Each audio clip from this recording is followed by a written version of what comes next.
All right, fellas, here we go. Mother's Day edition. I was gonna call it Mother's Day massacre, or I don't know, some sort of headline for this I one. was gonna But go with I that mean, too. the Celtics. It wasn't quite a massacre, but it wasn't. There's not a whole lot of positive takeaways from this one. But nonetheless, John got the day off. I'm in here hosting. Josue Pavone, CLNS Media post game show. We got Jimmy Zascano, Sherrod A. Blakely, Nick Gelso. Jimmy, I'm surprised you're not too mad to join us. Like you were, I could feel the fumes coming from the group chat, and then you went silent for most of the second half. So I was like, Jimmy either turn this thing off, or he's just too mad to chime in on what's going on, man. I mean, listen, Yo, it's Evan not about Fournier. me. I feel bad for all the moms who had to sit through this game today on their day. I got I'm moms pretty are sure crying most today because moms the Celtics. listen. If your son wasn't playing in this game, you had no reason to watch. Yeah, No you reason turn to that watch. off.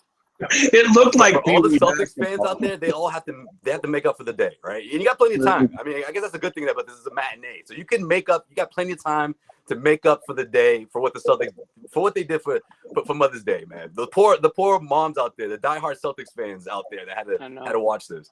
They deserve better. Nick, you're gonna say something. What's up?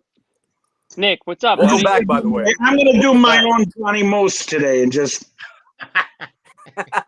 smoke while we talk, baby. No, seriously. Come on, pass the That can't ball. be Come on, let's go. There was no one could tell Nick to put that cigarette out right now. No one, because we were like, go ahead, man. We hear you. We feel you. Gutless, heartless. It's the same thing I said in game 2 of the season. It's sad. The play-in should be fun, though.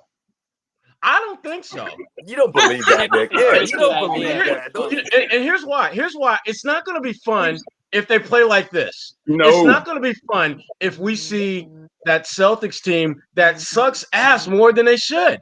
That team, I don't like seeing that team. I would love to see them play their good game against a Charlotte team that's playing their best. That's an entertaining game. That would be a really, really good game. But I don't trust this team. And I don't trust him because I've got 60-plus games of receipts that validate why I shouldn't trust him. Right, like this isn't fun. Like, look, what do we say after the Jason Tatum big 60-point game? Right? Oh, what an epic comeback, 32-point comeback. But if the Celtics, if it wasn't for them doing it every 2 weeks, where they get into this huge deficit, they climb out of it. Sometimes they win it, sometimes they don't. And it's like we've seen it so many times that we're unimpressed by a 32-point comeback win. Yeah. Like, think about that. Like, that's how sick and tired we are of watching this happen, because we know how talented this team is. We know how good they can play. We know that if they put forth the right effort, they don't have to be having to come back from a humongous comeback, or come back from a huge deficit, rather. And that's exactly what happened on Mother's Day, matinee style. And I'll get into Jason Tatum in a second, but Jimmy, let's start with just the second half as a whole. I mean, we had a lot of curveballs thrown, right? And I guess that's what happens when the news dropped at halftime that Robert Williams was not going to return. So obviously you figured you're going to see a little Cornet out there, but did anyone expect to see the shooter Carson Edwards make an appearance when he did? I mean, no one. You know what? Celtics Twitter lost their mind when that happened. At this point, listen, Josue, at this point, when you're getting your ass kicked the way they were, you got to just take your bag. You're not even reaching in your bag. You're just dumping that shit out, and whatever comes out, throw it out there. whatever. You got nothing to lose. Like, okay, Carson, sure, why not? Go ahead. Exactly. But they had a little something going before that.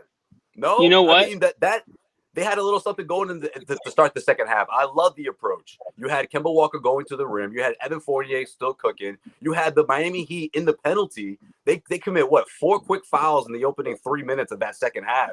And I just felt like the Celtics could have capitalized more than they did. Listen, Jimmy Butler was in cruise mode until it got real. Jimmy's looking around. You got Trevor Ariza looking like he's Kawhi Leonard 2.0. Trevor Ariza from 2009. Exactly. On both ends. You got Trevor Ariza like 7 teams ago. Trevor Ariza killing you. And you got Duncan Robinson getting shot after shot. The dreads. Jimmy Butler's just sitting back like, let me know when y'all need me, because obviously you guys got it cooking now. And when it got to 10 points, Jimmy Butler said, "All right, let's go. Let's close. Let's seal it. Right. It's my time now. It's my time." So why didn't Jason Tatum do that? Why didn't Jason Tatum do that? Jimmy, here's the difference. Here's the difference: is the Celtics. Jason Tatum did his thing on the offensive side of things, but the Celtics, once again, we can't, Josue, as much as I'd like to talk about the second half and what went well, we cannot skip the first half when the Celtics gave up more points than they have in, I think it was like 26 years or something What was like it, that. 79? 79. 79. It was Max's rookie year. First half points. Damn. I mean, you That's just incredible. you can't put together. That's effort. You can't put together effort like that right out of the gates. That you got a game at home. 1 o'clock start. I understand, these slow starts, but when the other team comes out firing, they take control. They set the tone. Jimmy Butler didn't have to go balls to the walls because he had other guys on his team getting it done. They didn't have to do much. They really didn't have to do much to score on these Celtics. Jimmy Butler didn't have to go out there and drop 20 in the first half. The difference was they were getting more stops on the defensive end. And then when Jimmy Butler did his thing late in the game, that's all he needed to do. Jason Tatum goes out there and drops 30 or whatever it was.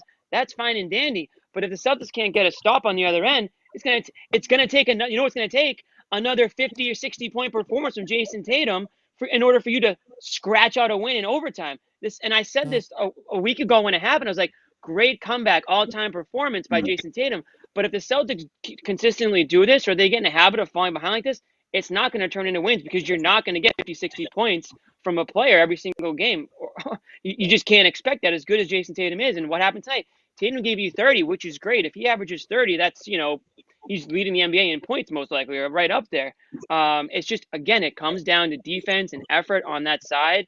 And you just don't see it. You can't go down 20, 25, 30 points a game and expect to claw your way back in the second half. Everyone says, well, at least they fought. At least they came back. It's the NBA. You can't expect the team to go up 30 and just consistently build that lead. Of course, they're going to take the foot off the gas a little bit. They're going to play some of their bench guys. They're going to take Butler out of the game and try to rest him and then put him back in when the opposing team comes back into striking distance. So for me, the comeback, okay, it looks like a more respectable loss if you even want to call it that, because I don't think it is. But this was a game that once again the Celtics were outplayed, outclassed, out hustled, out everything from start to finish. You said it, Jimmy. Outclassed. That might be the key to this season. I'm going to hear Sherrod in one ear about effort. Jimmy outclassed, and they were. They were outclassed again over and over. Poor Tommy Heinsohn. I mean, he must have been. Turned it off. Sherrod, he had to be rolling over in his grave. I couldn't even hear him. He couldn't even find something good to be a homer about today. And I'm listening to Jimmy, too, about comebacks, right? We remember 10, 11, 12. Those guys did this on the regular. Remember, they'd fall behind and come back, but they were legends. They had heart. They were champions. These guys, there's no leader. And they don't – it's the same thing every game. The comeback always falls short. Go ahead, Sherrod. Yeah, I mean, they don't seem to understand that when you dig yourself a ditch – if you dig a 6-foot ditch and you get 5 feet out of it, guess what? You're still in the damn ditch. Mm-hmm. Stop digging yourselves these 6 feet ditches, getting 5 feet out, thinking like, man, we made a nice run there. We're almost out. No, stop it.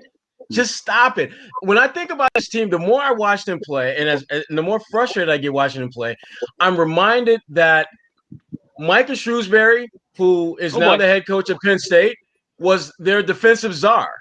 And when I look at this team more now than ever, if you're Danny Ainge and you're Brad Stevens and you're trying to figure out what can we do to basically give us a significant upgrade without just absolutely reshuffling the deck, get an assistant coach whose strong suit is defense. Because right now, you look at this team right now, easily 5-10 games that they've blown because they did not play average defensively. If you had 10, 15 more average games defensively, they're probably in that 4 or 5 conversation easily. And with some room to spare, not like among like 3 or 4 other teams. They're like the 4th team in the East. They have to get better defensively because it's pathetic seeing what we're seeing out here. They shot them. I mean, think about it. They gave up 130 freaking points in regulation. 79 at the half. To the Heat. 79 at the half. That was a Don Nelson team. We got Bobby. Wow. We got Bobby. Wow, yeah, let's get Darth Vader just arrived. Who's that? Who's coming, Darth Vader. Coming at us from TD Garden, and I'm sure he's got plenty to say on this. Bobby, first of all, what was TD Garden like? I mean, especially in the second half, the fans started leaving. What was the vibe like, and what's your overall take about that second half of the Celtics? Actually, you know what? No, scratch that. Give us your take about the first half. 79 points. What was the crowd like taking in that 79-point first half by the Miami Heat? Well, it was actually a "Let's Go Celtics" chant, trying to give them a little life with 2-3 minutes left to go in that second quarter.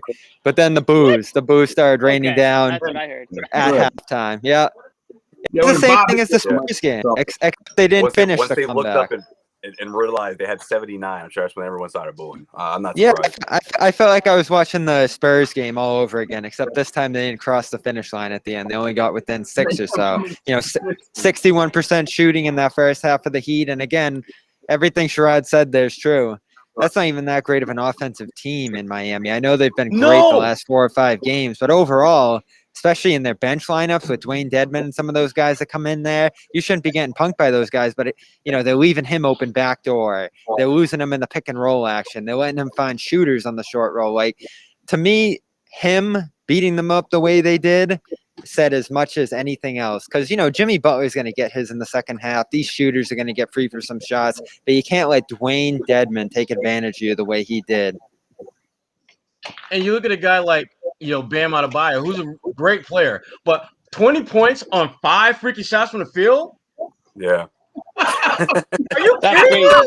Yeah. I mean, no disrespect to Bam Adebayo, but you're not Kareem Abdul-Jabbar. You're not Hakeem Olajuwon. You're freaking Bam Adebayo. Right. You're a good player. You're not Taco 20 points on 5 shots. Yeah. He's not one of those. He's not going to get a bunch of points in the paint and you got the footwork down. Yeah, he's not, like you said, he's not Olajuwon out there. Guys, all I know is I'm watching over at the screen, and all I see is I don't have my mask on me, but Brad pulling on the mask. When he gets pissed off with the questions. That's when he's mad. He's on mute. He's all pulling with the mask. I got to do a mashup. And poor Abby Chin, she looks so depressed. Abby, she looks like she's ready to pack it in tonight. Well, join the crowd. Yeah, I was going to say, welcome. Welcome. With you. I was going to say, everyone feels that way. All right, well, another thing I want to ask Bobby is, again, that second half, but before you joined us, we were talking about the calls from Brad. I mean, Carson Edwards out there. Of course, we found out about Robert Williams at halftime, and we expected to see a little Cornet. That made sense, but the Carson Edwards about that call, lineup? I mean, yeah, what did you think about that? I mean, I thought they had some momentum there, and then he shook things up in that third quarter, and the lead that they cut down to, what was it, about 12 or 13? It went right back up heading into the fourth quarter. Yeah, it went up to about 23 during that stretch. It's all we talked about for 3 straight games now. The late season experimentation to go with the win at this point. And I get it. It worked. He hit 3. He got to the free throw line. He actually played some solid minutes there. But then they're right back to Pritchard alongside him. They're trying to go small, 3-guard style stuff into the fourth. They're just mixing and mashing stuff. And I get it. Cornet had to come in because Rob went down at halftime. But Edwards hasn't played since March. Yeah, he's probably gotten a little practice time, but how do you expect this group to be connected defensively if you're bringing in a guy like Edwards who hasn't played real minutes since late March? Again, the offense wasn't the problem tonight. They scored 124 points. You need some defensive help, and that's not what Edwards is going to give you. No, and that to me, when I saw him out there, that just kind of blew my mind because, again, you were doing a pretty good job at that half of the court without him. It's the other half of the court that was the reason behind you getting your asses kicked. I don't understand that. I don't get it. I mean, but the more I think about it, it's kind of symbolic of this team. They think they can shoot their way out of any and every situation. We're getting our asses kicked defensively, so what are we going to do? We're just going to keep taking more shots. We're going to shoot our way out of this. Offense. That doesn't work. It doesn't work. I can't imagine Brad Stevens is telling them to keep shooting. It just can't be the case. It can't be the case. Well, what kind of message? Well, the other thing is, what kind of message are you sending when you put in Carson Edwards? I mean, was he a defensive locksman? I'm trying not to have the rage tonight. I mean, I'm trying not to have. Wrap it up, man. We told you. Look, you could smoke your cigarettes. You can chill. We're here to help. All right, fuck it, I will. Help you talk through this. He's like, okay. All right, here it goes. No, I mean, I twist my arm. Truthfully, I just don't understand. This is just a replay of the entire post-game show. 70 games we've played, right? How 71 the Celtics have played? It's pretty much been this. Yet. Straight through. There's games. 4 more, yeah. Yeah, 68 games, right? 68. I mean, we added Sherrod, thankfully, to the bunch here. He just added the same message. We've all been saying the same thing. There's nothing else to say, guys. These guys suck. They're done. Let me glasses off for emphasis. I like it, Nick. I like it. People, gutless. Yeah.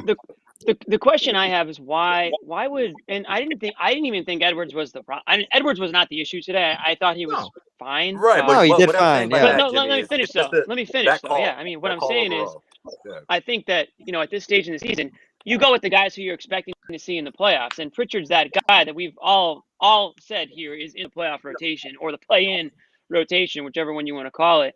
So that's right. I don't understand why they would go away from that. I also felt like this was a game where you could have probably used more of Neesmith. I know he got about 20 minutes, which is typically okay, but what he gives you on both ends, that's more than what Edwards can give you. And I know that the positions are completely interchangeable there, but there's still a way to easily work him into that lineup. And what he's giving you right now is more than what Edwards can give you. His shot is falling, and he was his awesome energy, again. his hustle out there. I mean, on a day where the Celtics are honoring Tommy Heinsohn, I think him and Smart, Neesmith and Smart, kind of embody what Heinsohn was all about. What he looked for. And I'm not saying, it's Tommy Heinsohn Day. How could they not play Neesmith? I'm just saying that style of play would have helped the Celtics possibly a little bit more than somebody like Edwards or Pritchard, who wasn't really having it today either. They don't care about. I mean, I don't want to say they don't care about Tommy, but like that stuff, I don't think. I know they don't care about Tommy. I'm just saying. No, I'm not saying that. That's not what I said. I'm saying I just don't think the magnitude. It's not on the top of their minds. No, I'm not saying it is. If they can't win games based on the fact that they have to go to the play-in, I don't think Tommy's going to make a difference. Sorry, Tommy. God rest his soul. And that for me is what is most frustrating about this particular loss. The fact that you knew damn well that if you win this game, you win the head-to-head series with Miami, gives you a shot at locking up that number 6 seed. And that is important if you are going to be a team that you say can do some things in the playoffs. Now you put yourself in a situation where you literally have to win out in order to feel comfortable at that 6th spot. And even if you do, you're going to need help. You no longer control your destiny of getting into the playoffs. And I don't think any of us would have thought at the beginning of the season that we would be coming up to the final 4 games wondering, are the Celtics going to be in the playoffs or not? Because that conversation would most than likely involve a key player or two being hurt. That ain't the case. You look at the way Fournier is playing now. Fournier is playing better. Kemba is playing better. Jason is doing more things offensively. But the one thing that has not caught any type of traction with this team is defense. They are a putrid team at that end of the floor. And it's not one – and the reason is real simple. Because collectively – they just don't – the effort isn't there. Defense is so much about effort. It's not about X's and O's. It's about how bad do you want to keep that man from scoring on you? How bad? When Marcus Smart is out there, I feel his effort more times than not is pretty damn high. Neesmith, pretty damn high. The rest, no. Yeah. And who are the rest? And who are the rest? Especially in the first half. I mean, the transition defense was terrible. And we talked about that before this game, right? We said that's the one thing about the Miami Heat that scares you if you're a Celtics fan. And we saw exactly how explosive that offense can be. And it's not just about three-point shooting. It's just that when those guys are out in front of, when they're in the flow of things, that offense can really get going. And the Celtics just have not been able to stop the bleeding. It's been a pattern all season long. Bobby, what were you going to say? I was going to say, I know Jimmy and Sherrod just mentioned Smart there. I wasn't that impressed by him tonight. And it wasn't the situation I've seen with him the last 4 or 5 games where he didn't seem to be moving well or getting involved all that much. He was actually doing a little too much, I thought, especially in that third quarter. And he actually got put on the bench. We haven't seen that a lot this year where he got a little too reckless, throwing some balls away, taking some ill-advised shots. And Brad sat him down and put a 3-guard lineup out there with the bench unit that you talked about because he lost control down the stretch there. And he was the point man on Jimmy Butler, hitting 8 shots in that second half to basically shut down this comeback. Time and time again, Butler took him to the rim. Butler was drawing free throws. Butler even hit a 3. He only had 19 threes on the season before this, and he hit his 20th, which I thought was the biggest shot of the night. Smart's got to be better. He's got to be more in control. And I know you want to set a tone. I know you want to take advantage of the free spaces out there, but I saw a lot of bad shots. I saw turnovers, and I saw him getting taken advantage of on defense. Oh, this was a bad game for him. There's no doubt about that. This was one of his worst games, Really? actually. What? Do you see the play? Jimmy, do you Listen- see the play where he flopped and they gave up a wide open three to Robinson in the corner? Like, come on. You cannot do that if you're smart. Yeah, that was bad. Jimmy, the thing about Smart, and we all know this, is his numbers are never going to tell you whether he had a good or bad game. I thought that for Smart, it's about impact. And I thought this was one of his least impactful games that we've seen for a lot of the mistakes he made. But I thought this was one of the few games where it seemed as though the frustration of guys not buying into what this team has to do defensively got caught up to him, and he tried to do too much because he doesn't feel guys around him are doing enough. And when you look at what that's exactly what, and so again, not excusing his play because he definitely had a bad game, but I can understand the thinking behind why he was trying to do more than he normally does because nothing was working for the rest of the team, and guys didn't seem like they were understanding the importance of this game. I would much rather see guys trying to do too much than not trying to do enough. And we're having too many games with this team where guys aren't trying to do enough. And that's frustrating. Especially for a guy like Marcus, whose game is built on effort. Yeah, you can't give the ball away, though. You just can't. Who are you going to put in his place, Bobby? I mean, no one else is playing. Right. Carson Edwards, that's who you're going to replace him with? Well, they ultimately did. Marcus tonight, he how'd that work? He made one shot. Six turnovers. So Marcus, maybe it's forcing the issue a bit. Marcus has played this year like there's something going on off the court. Now, I don't know anything, right? But I'm just saying, you remember the year where he smashed his hand up? He had this same type.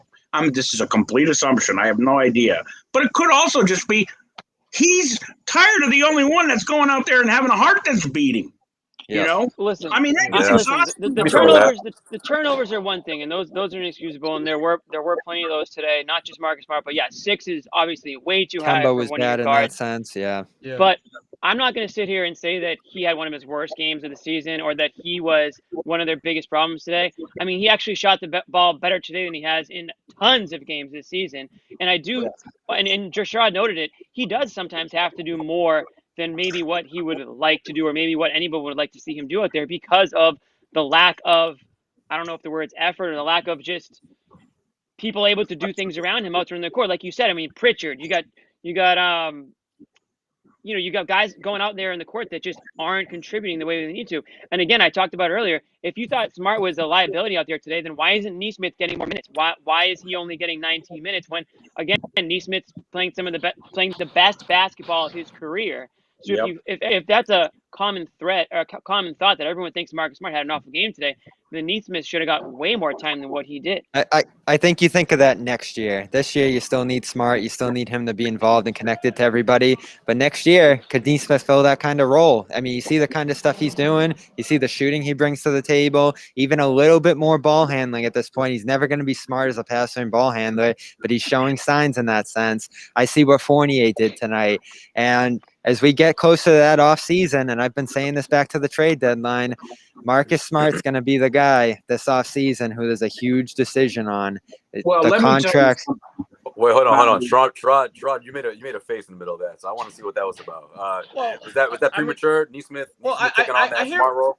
I hear what Bobby's saying, and really, when you look at the way they play, you look at their books. There's a lot that it does make sense. But here's my problem with that. What is the biggest issue that this is affecting this team right now? Your defense is putrid. So then you go get rid of the one guy. Right. Hey, Nesmith and Fournier defend. It's not that level. But again, what have we said all year? Smart hasn't been himself on that end.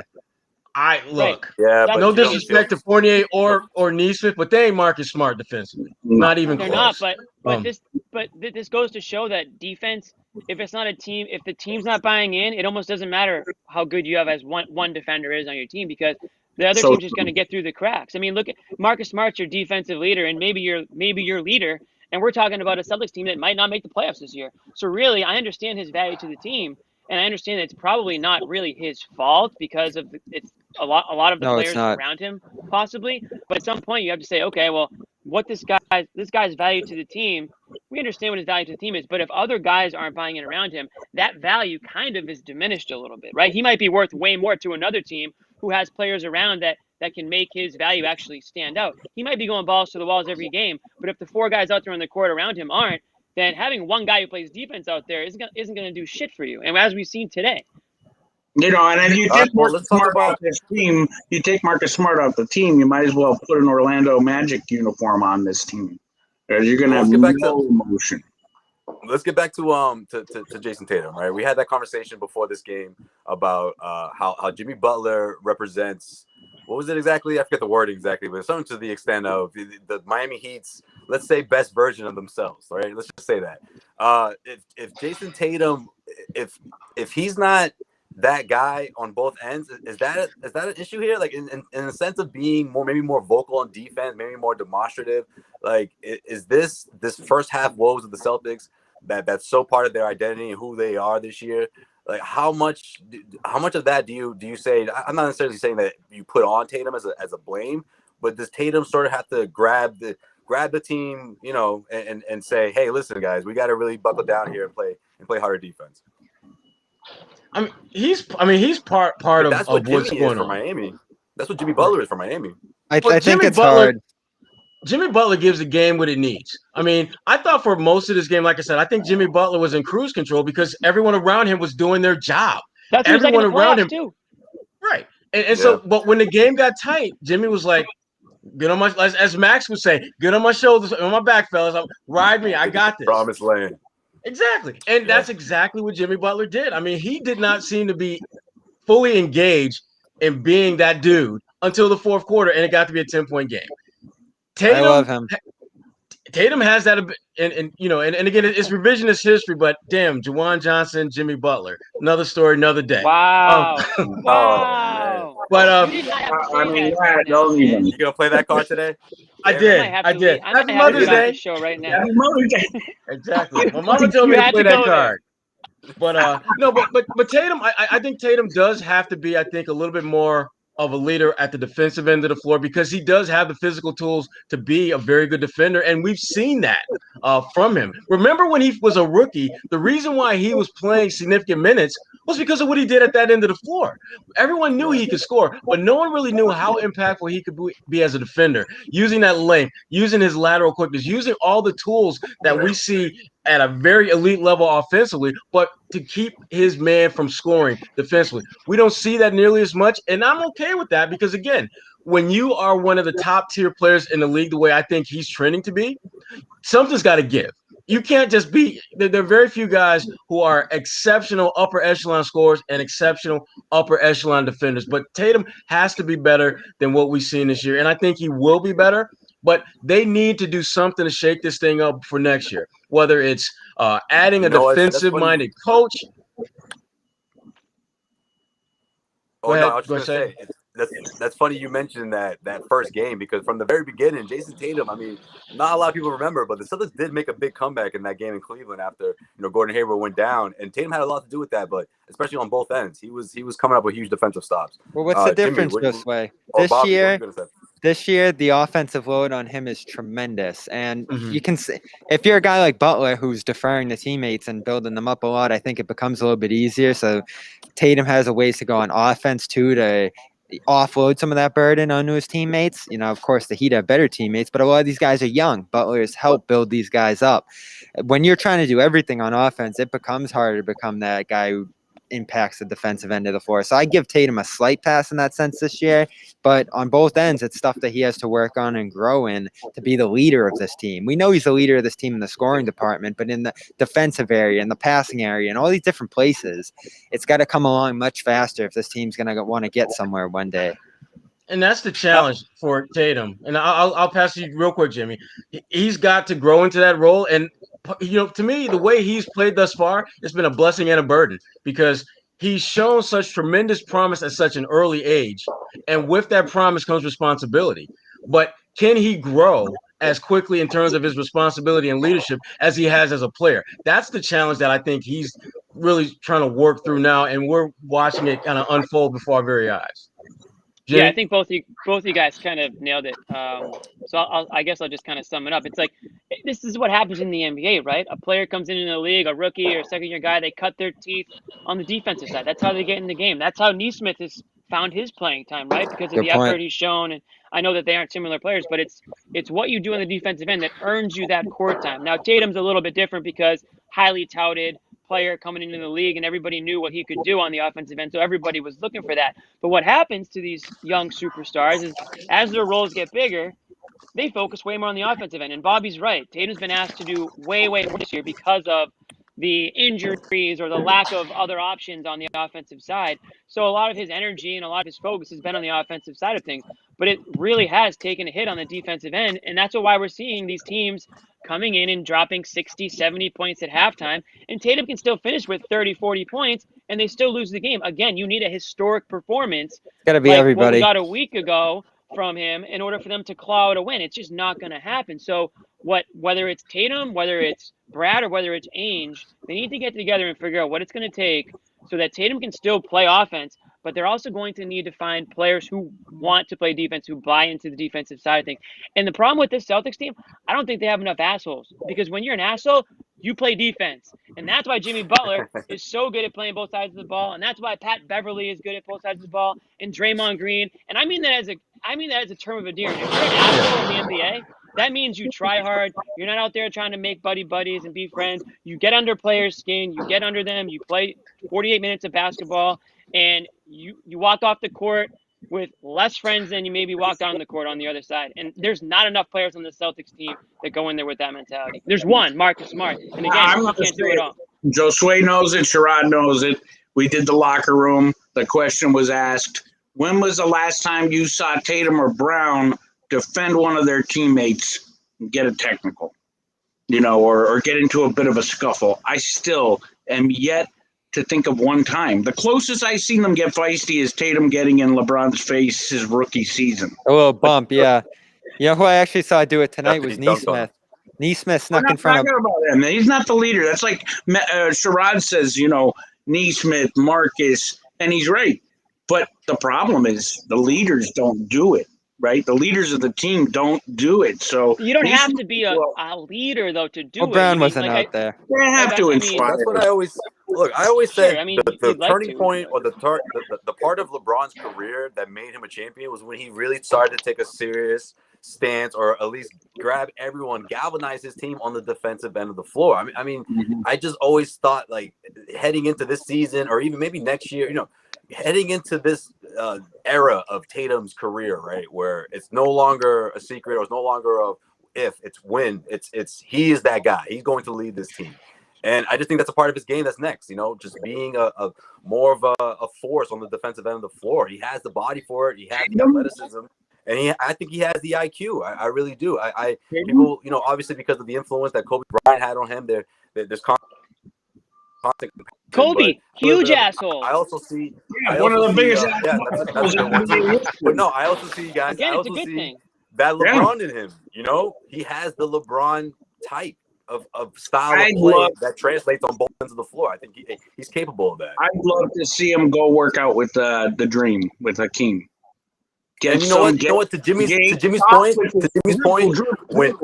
when LeBron turned into a villain, turned into asshole LeBron, yeah, he stumbled once in the finals, but then he eventually got that ring. Yeah, like that was the Josue, it's not going to be Tatum.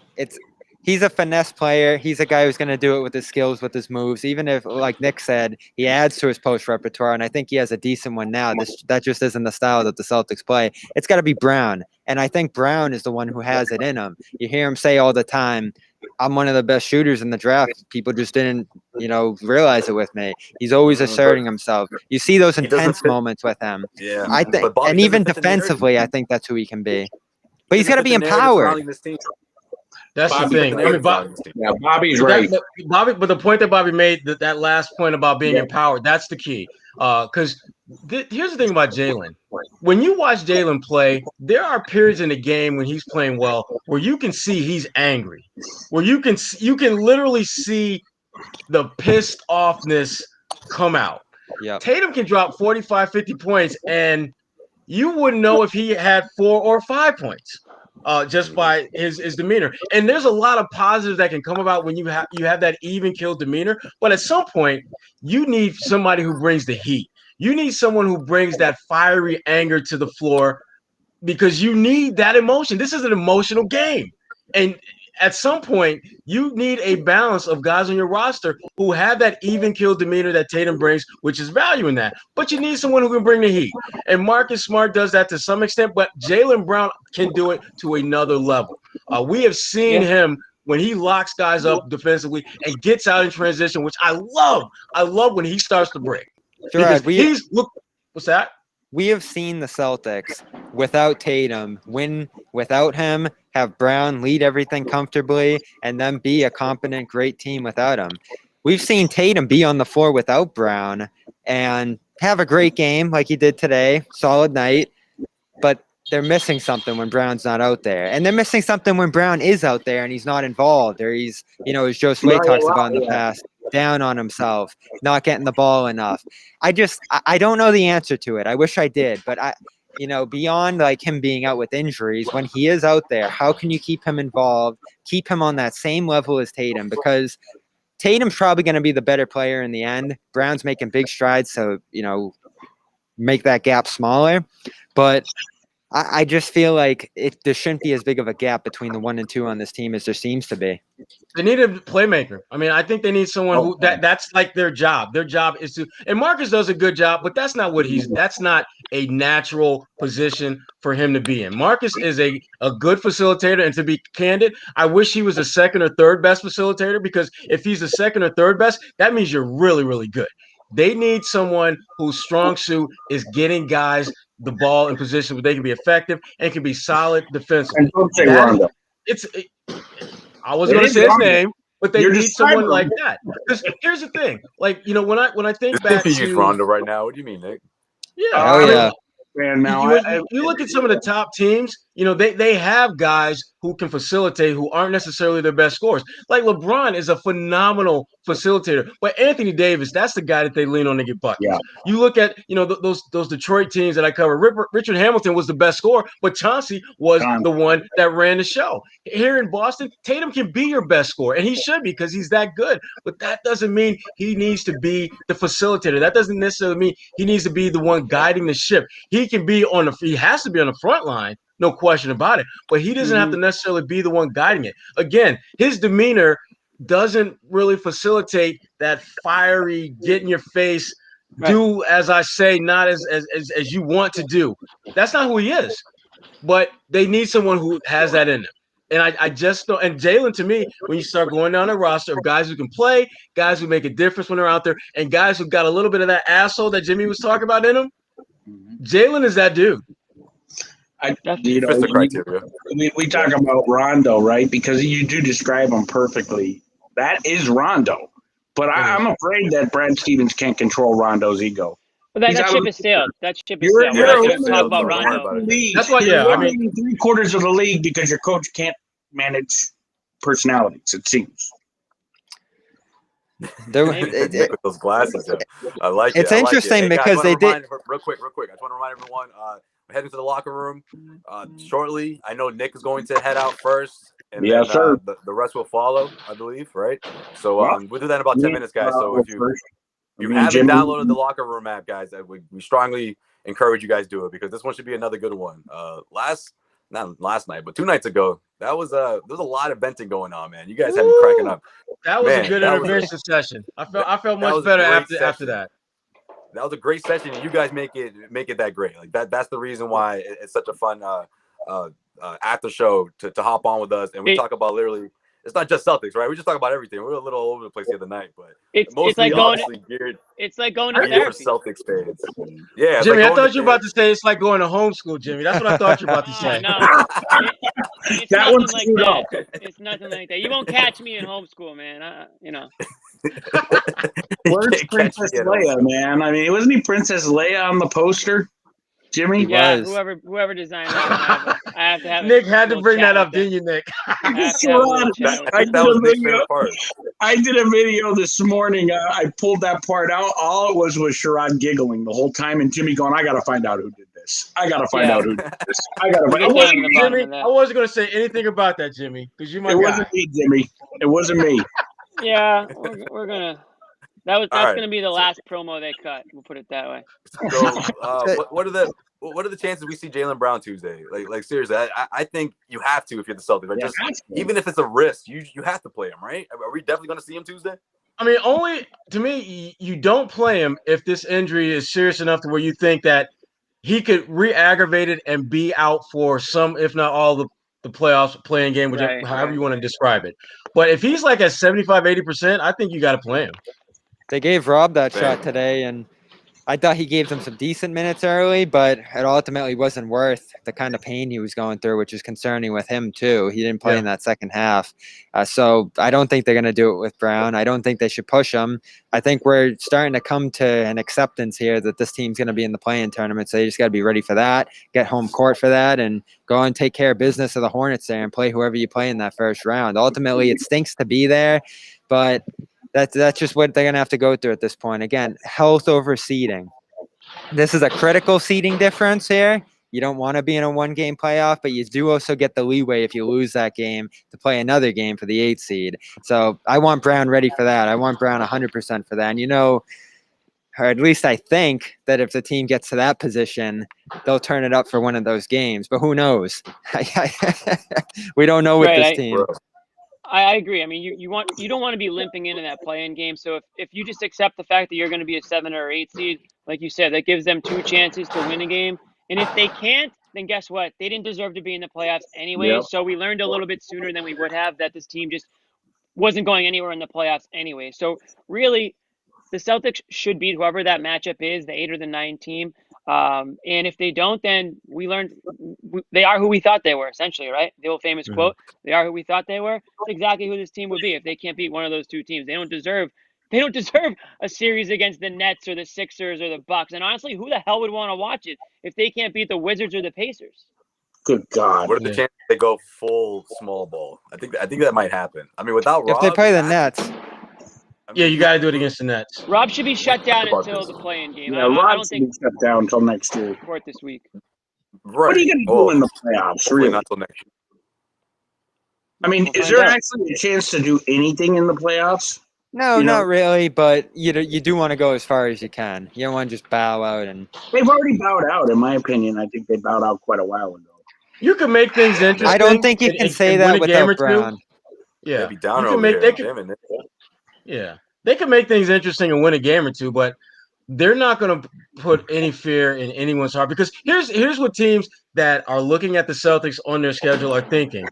All we got to do is play moderately hard for 35, 38 minutes, and we're going to win. We don't have to shoot, and we're going to get great shots. That is right. We're going to be in position to win. We're probably going to be up by double digits because it seems everyone goes up by double digits against them. All we got to do is just stay the course, and we'll be fine.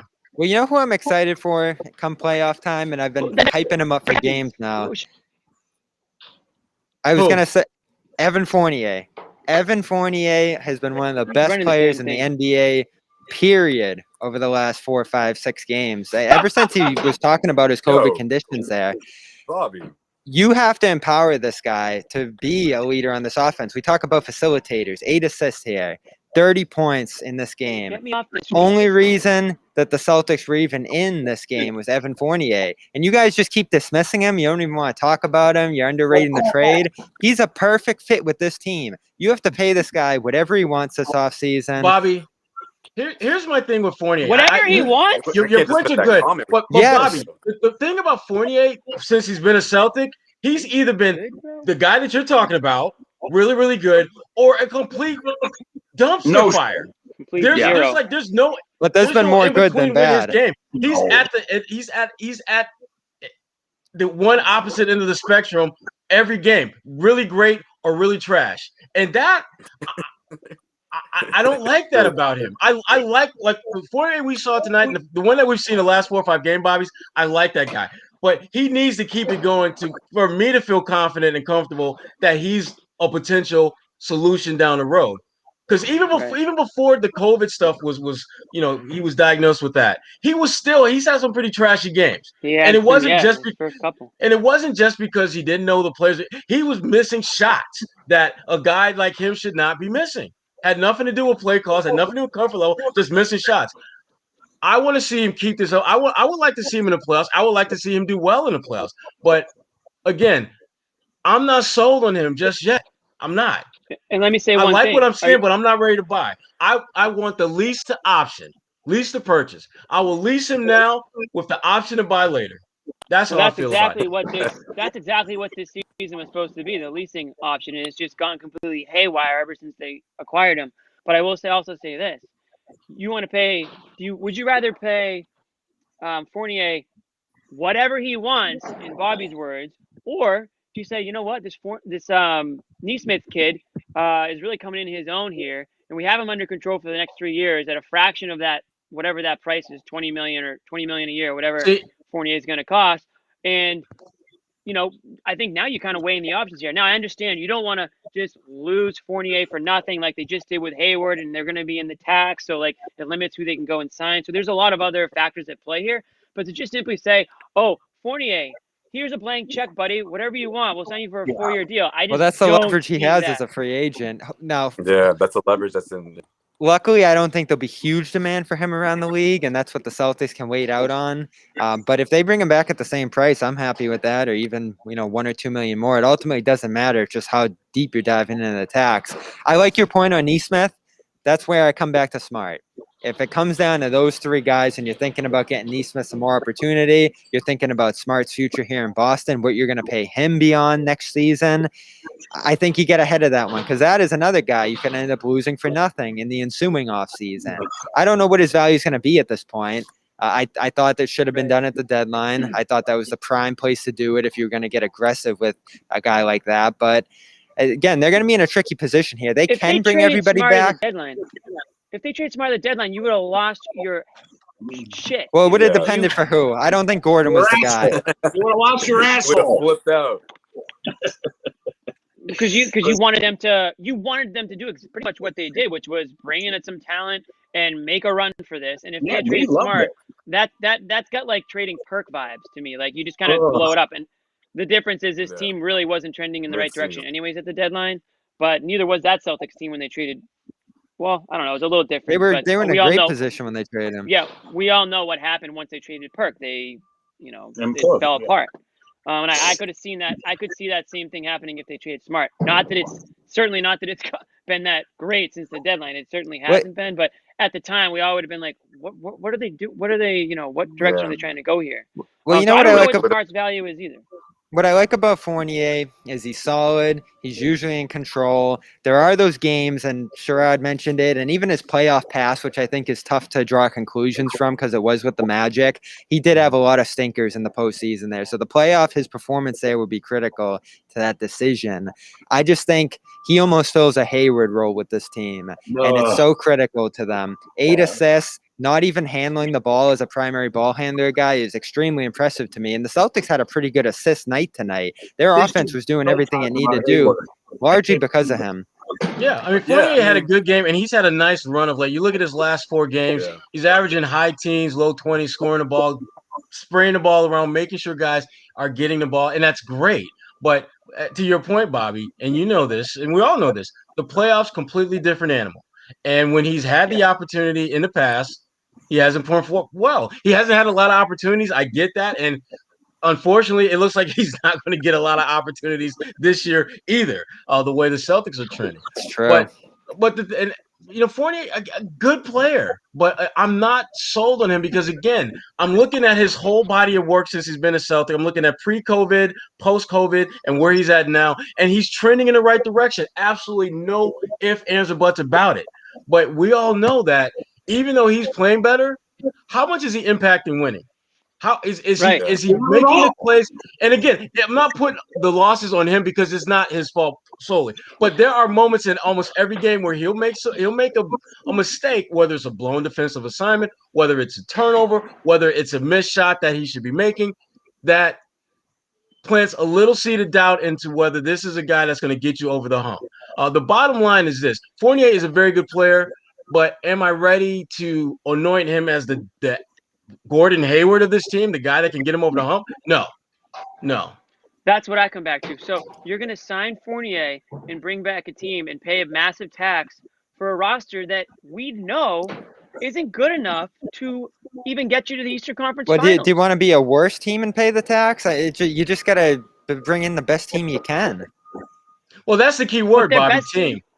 That doesn't necessarily mean you got the best players. You got to have the best team. That needs to be more of a focus than necessarily having players with certain skill set and talent. Like, as we've talked about ad nauseum, they need tough guys. They need guys who, as Jimmy pointed out, they need some assholes in this roster. Oh, you know what? And this, again, I said this when it happened, but Trevor Ariza on the Heat, I mean, look at what he did tonight. It cost them nothing. That's a champion. That's a veteran. He goes out and finds his spot. Yep. And defends Tatum well. Plays his role on both ends of the floor, and I thought was so critical to this win. You guys were confused why I was so mad when the Heat did that and got him for nothing because it's just Trevor Ariza. That's the kind of guy the Celtics need. A bench guy Trevor like Ariza that. From 7 teams ago. Yeah, Trevor Ariza from 7 teams ago. They saw tonight. Yeah, today. And you know what?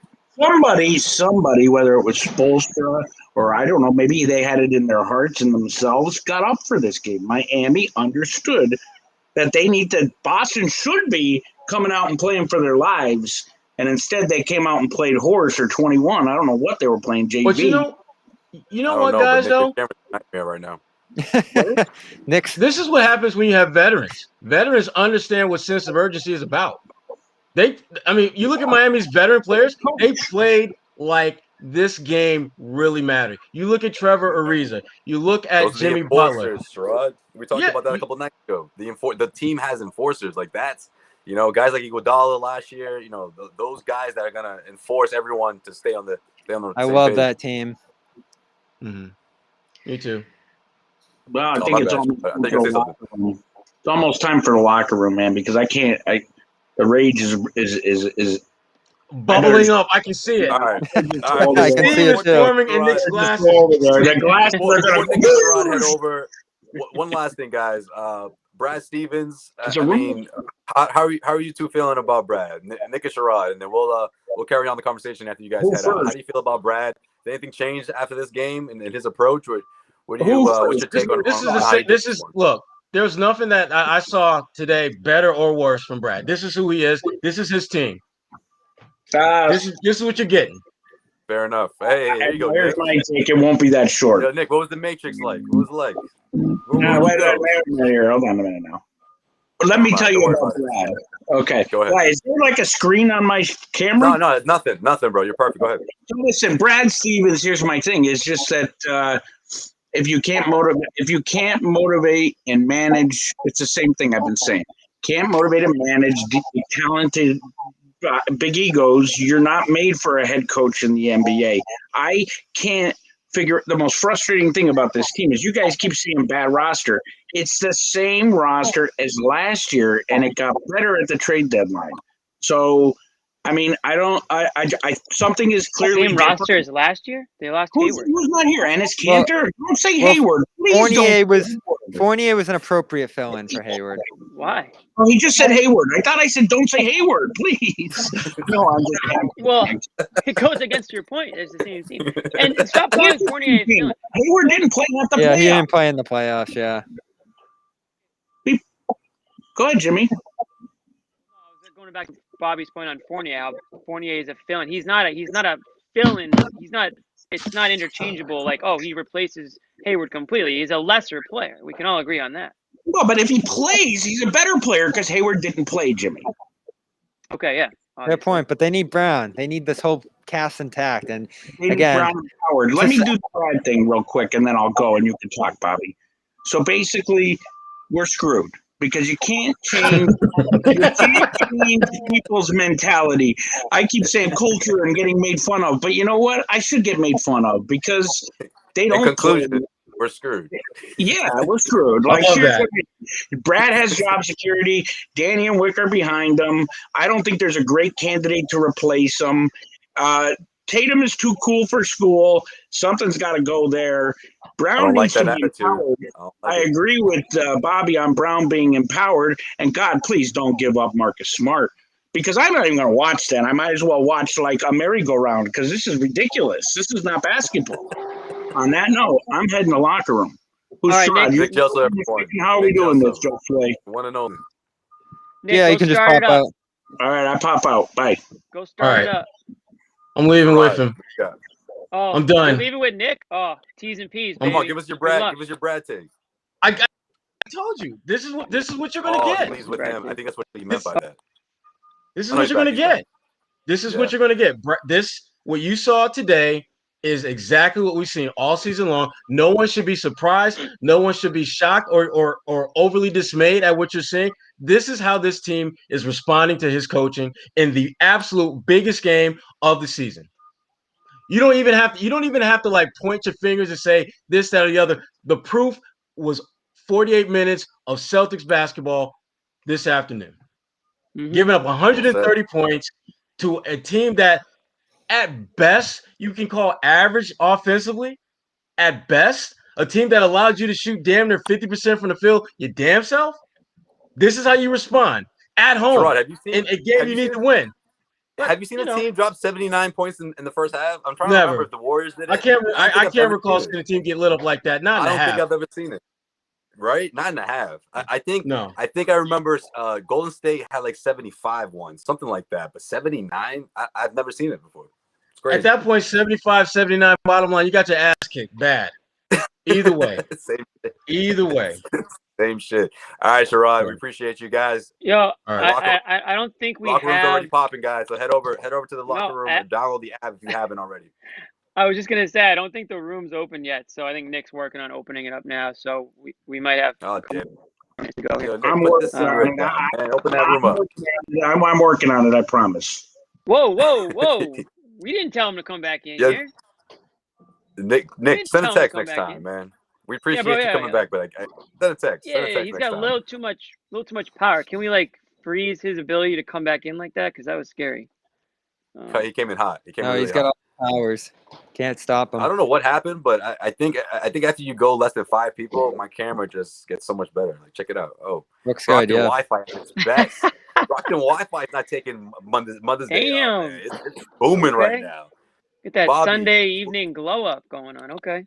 Where's Bobby stand on the Brad Stevens meter? Where are you? Did anything change before? After this game? I'm where I've always been. I think this is just a continuation of everything I've said. The experimentation, the team not necessarily being in sync with how he wants them to play, and of course them not having the defensive fortitude to stay competitive in these games. It's just crazy. You think of how they played in the second half. They were there with Miami play for play. They were making big plays. Grant diving on the floor, Nesmith scooping up a ball to begin the fourth quarter. They did everything they needed to at that point. But when you're down by 26 to begin that, it's like, what can you do? Miami just has so much room for error at that point. So the fact that this team all season long has gone down by those massive deficits is another point against Brad, his starting lineups, his rotations as a whole. Something just isn't working there, and the players have a big involvement in that. But at the same time, you're missing Jaylen Brown in a game like this. That's a significant piece. If you pretty much have no Rob like they did here, that's a ginormous loss. And the Heat were essentially fully healthy outside of Oladipo. So they keep running into teams that are fully loaded while missing 2 starters in their own. So that's the leeway that Brad gets. They were never healthy at any point this year, and that's the only reason I'm not taking that next step to say fire him. That's his saving grace. If Ainge and Brad have a saving grace, it's based on health. But that being said, they haven't been decimated to the point where like they haven't had season-ending injuries. Like there are some teams out there that have lost guys for the season, right? And they've had some really, really horrific things happen. And the Celtics have had things happen throughout the course where they should be able to compete better than they have, even when they are down a guy or two in any given game. And I'm not, listen, if you're down Brown and Tatum, or Tatum and Kemba, or Tatum and or Brown or that combination of players, then I can understand it being difficult. But for me, it's the effort or the lack of effort or the lack of consistency, defense, intensity. It just feels like the togetherness hasn't been there all season. And like Sherrod said, this is the team they are now. Healthy or not, even fully healthy, I'm just still not convinced that this is a team that could just get it together and play team basketball and, follow what Brad's, style of, or strategy is for that game. I just haven't seen it at all. And when there's a little bit of adversity, this team shrinks. They don't rise to the occasion. They don't overcome it. They they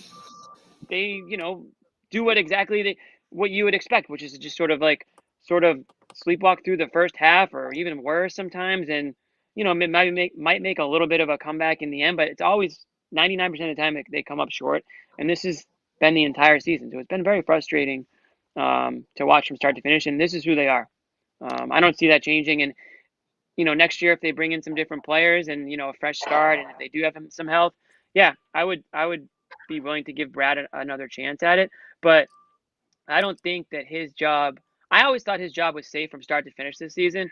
I don't necessarily think that's the case next season. If things go south during the season, I could totally see a mid-season change happening. Yeah, and you got to put someone in place at that point who can take over, and we'll see who that is.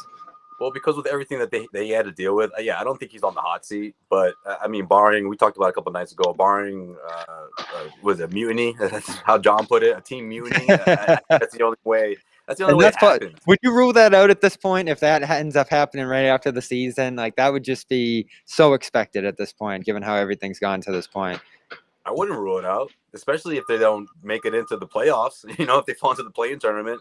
Or even if they're bounced out of the first round, again, we talked about it a couple of nights ago.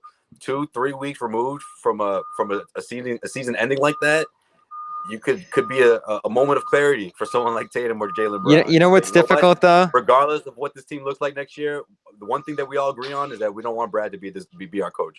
You know what's difficult about that potential situation though is what do you think Ainge would do if they did that? Just get pissed off and then. I don't know what he would do. He would just say no. He'd keep him. He wouldn't. I don't know. I mean, I don't think so, Bobby. I mean, Jimmy, I think he would just keep him and say, "You guys have to deal with it." Nah, I think Danny's been in the NBA long enough in the front office to know that just doesn't work in the NBA. The players run shit. It's always going to be the case. I don't think that's how the Celtics want their thing to run, though. Like, they've never done anything like that to accommodate guys. They've always been about the organization, the coach, the GM, the Celtics brand, Celtics culture, that kind of stuff. They've been about the players, too, though. I mean, I think a lot of times. I mean, I know Danny Ainge isn't scared to trade a player, but don't forget, like, the long history of, absolutely elite players that have come through this organization, not just the 70 or 50, 60, 70, 80s, 90s, but the last 10, 15 years, there's been a lot of players that have come through here that have made the franchise or continued that legacy on. So I think the players do matter. Let me ask you, Bobby, what would happen to Danny Ainge if word trickled out that he was told that by the players that they wanted Brad to go? He said no, and now the players want to go. What do you think would happen to Danny Ainge? Do you think Wick would keep Danny Ainge and Brad Stevens and trade away Tatum and or Brown? That's the key question. Where does Wick stand on all this? The only thing we've heard from him this year is that Ainge is safe, Stevens is safe no matter what. It's not even close to me. Is Brad Stevens selling a? I wish I brought this up earlier. Did you hear the interview that he had on CNS? Or did you watch the local? I mean the national. Who? They were Wick when he was talking about Tommy. He was great, and then they started asking him about the team, and I was like, Wick, you don't even sound believable, remotely believable. How do you feel about this? I missed it. They're asking him about the two games against the Miami Heat. And he's like, guys, with this team, I feel good about this roster. I feel confident. I'm like, Wick, you don't believe that? I didn't see that. I didn't see that. That's interesting. Yeah. And every time they would go back to another topic, and then he would tell a Tommy story, and they would go back to the team. He just felt uncomfortable, and I feel like he's confused as well. Like he's not quite sure what the next step that he can make to make this team better. I mean, it's not like that's a scary thing. The answer isn't easy now, but how Wick is. The way we've seen this team, the wheels are turning. He's got to at least start thinking about potential steps, whether it's getting new talent or whether it's replacing the key guys that he has in their positions. They can make Brad Stevens, one of those guys. Like, that conversation is going to continue. That narrative will continue until the offseason for sure. They can make mild changes this offseason, but nothing significant that it's going to overrule what everybody in place here has to change about themselves, top to bottom. Brad, Ainge, Tatum, Brown, all these guys, Smart.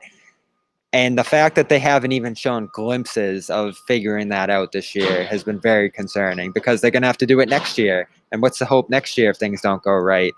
There really isn't any. So that's why Wick is nervous. Right, and we also don't know how much Wick has had a hand in everything that's gone on over the last year. We always talk about Ainge, but Wick has final say in a lot of things that goes on, and he may be pulling some of the strings.